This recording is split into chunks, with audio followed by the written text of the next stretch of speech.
In the mid-70s, Steven Spielberg brought us Jaws, of course. And after that, we had a slew of different kind of animals on the Rampage movies. In 1980, director Louis Teague and writer John Sayles brought us Alligator, which was essentially a B-movie, really, but with some degree of commercial success. So this one stars Robert Forster and Robin Riker. And we have this story here of this young girl in a prologue buys a little alligator pet, and then her father flushes it down the toilet.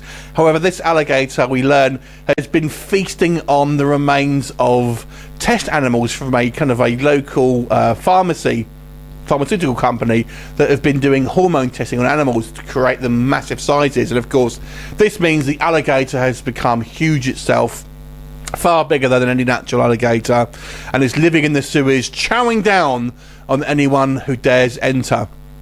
Robert Forster plays a cop who happens to kind of cross paths with this gator, and obviously carnage ensues. So what do we think about Alligator? This is a fun movie. It definitely has its tongue-in-cheek, far more than the kind of the Jaws movie.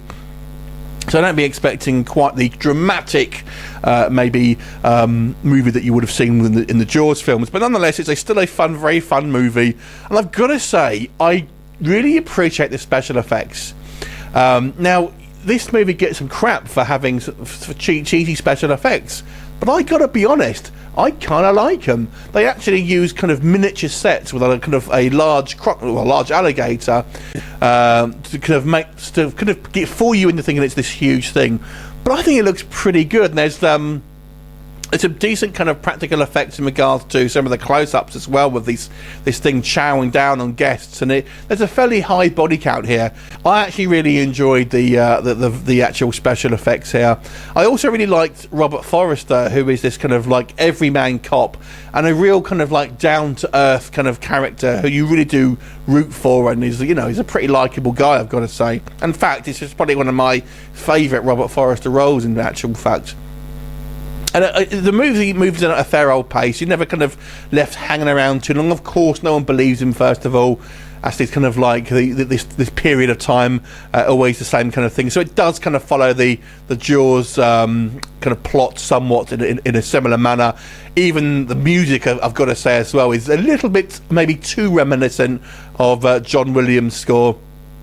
If we're going on to the negatives as well, unfortunately, this movie is maybe just a little bit too ham-fisted in some ways. We've got the typical, screaming police captain who he literally seems to be shouting in every scene. The female lead, Robin Riker, doesn't really have much to do. She's meant to be this kind of like this reptile specialist, but she really just follows Robert Forster's character around, and she moves the car. It's about her kind of major contributions towards the end of the film, other than saying, oh, it's going to go for water. Well, it's an alligator. I would probably let in an expert to tell me that. But she doesn't really have a lot to do. It's not her fault. She's not bad in the role, but her part is very, very underwritten.